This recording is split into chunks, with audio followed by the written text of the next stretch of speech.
আগের ম্যাচে ৩ উইকেট নেবার পর আজ আরও একবার শারজার হয়ে মাঠে নামেন তাসকিন আহমেদ। টাইগার বোলারকে রেখেই পরিকল্পনা সাজিয়েছে ফ্র্যাঞ্চাইজিটি। এদিন তার দলের বিপক্ষে শক্তিশালী ডেজার্ট ভাইপার্সের লড়াইটাও হয়েছে হাড্ডাহাড্ডি। সেখান থেকে ম্যাচের ফলাফল এবং তাসকিনের পারফরমেন্স নিয়ে বিস্তারিত রিপোর্ট।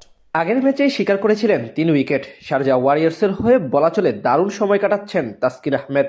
ছোট পুঁজি ডিফেন্ড করতে নেমে অসাধারণ বোলিং করেন তিনি, শুরুতেই এনে দেন জোড়া উইকেট। আজ শক্তিশালী ডেজার্ট ভাইপার্সের বিপক্ষে মাঠে নামেন ঢাকা এক্সপ্রেস। এদিন টস হেরে আগে ব্যাট করতে নামে তার দল শারজা ওয়ারিয়র্স। দুবাই আন্তর্জাতিক ক্রিকেট স্টেডিয়ামে ব্যাটিং করতে নেমে তেমন সুবিধা করতে পারেনি তাসকিনের দলের দুই ওপেনার জনসন চার্লস এবং টম ক্যাডমোর। দলের ডু অর ডাই সিচুয়েশনে নেমে ইনিংসের তৃতীয় ওভারেই ডেভিড পেইনের শিকার বনে সাজঘরে ফিরেন ক্যারিবীয় hard hitter batsman Johnson Charles. খানিক বাদে একই বোলারের বলে বোল্ড হয়ে মাত্র ৯ রান করে বিদায় নেন ক্যাডমোর। দলের বিপর্যয়ে হাল ধরতে পারেননি জেমস রি। ক্রিজে বেশ কিছুটা সময় স্ট্রাগল করে ৬ বলে রানের খাতা খোলার আগেই পেভিলিয়নে পথ ধরেন এই ব্যাটার। পাওয়ার প্লেতে ৩ উইকেট হারানো শারজাহ ওয়ারিয়র্সের হাল ধরেন টম অ্যাবেল এবং এথান ডিসৌজা। দুজন মিলে বেশ ধীরে সুস্থে ব্যাট চালিয়ে প্রাথমিক ধাক্কা সামাল দেওয়ার পাশাপাশি বাড়াতে থাকেন রানের চাকার গতি, কিন্তু সেই যাত্রায় বেশিক্ষণ সফল হতে পারেননি। হাত খুলে খেলতে গিয়ে ১৩তম ওভারে নূর আহমেদের বলে স্টাম্পিংয়ের ফাঁদে পড়ে ২১ বলে ১৮ রানের মান বাঁচানো ইনিংস খেলে বিদায় নেন এথান ডিসৌজা। এরপর পুনরায় ধস নামে শারজার ব্যাটিং অর্ডারে। অধিনায়ক সিকান্দার রাজা ফেরত যান মাত্র ১ রান করে। দীনেশ কার্তিক, ডেভিন প্রিটোরিয়াসরাও ছিলেন আসা যাওয়ার মিছিলে, কেউই পারেননি ২ অঙ্কের ঘরে পৌঁছাতে।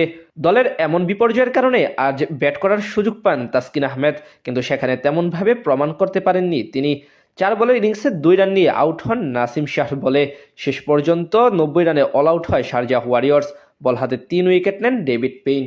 ছোট টার্গেট ডিফেন্ড করতে নেমে শুরুতে তাসকিন আহমেদের অগ্নিঝরা বোলিংয়ে ভরকে যায় ডেজার্ট ভাইপার্স।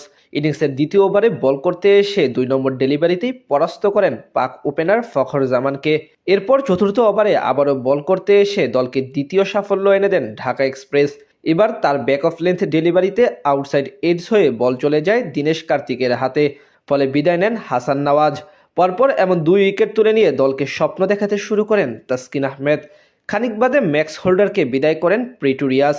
এতে জমে ওঠে ম্যাচ, কিন্তু সেই ধাক্কা সামাল দিয়ে দলকে বিপদমুক্ত করেন ডেজার্টের অধিনায়ক স্যাম কারেন এবং ড্যান লরেন্স। দুজনের বুদ্ধিদীপ্ত ব্যাটিংয়ে ম্যাচে ফিরে ফ্র্যাঞ্চাইজিটি। এরপর বাকি পথ বেশ দেখে শুনে পার করে দেন তারা, যার কারণে বড় কোনো বিপদের সম্মুখীন না হয়ে সহজেই ৯১ রানের লক্ষ্যে টপকে যায় ডেজার্ট। বিপরীতে আরও একটি পরাজয়ের সম্মুখীন হতে হলো তাসকিনদের শারজাহ ওয়ারিয়র্সকে। এই পরাজয়ের নকআউট পর্ব অনেকটাই অনিশ্চিত হয়ে পড়ল তাদের জন্য। এখন বাকি সবগুলো ম্যাচ শুধু জিততেই হবে না, বরং বাকিদের দিকেও তাকিয়ে থাকতে হবে।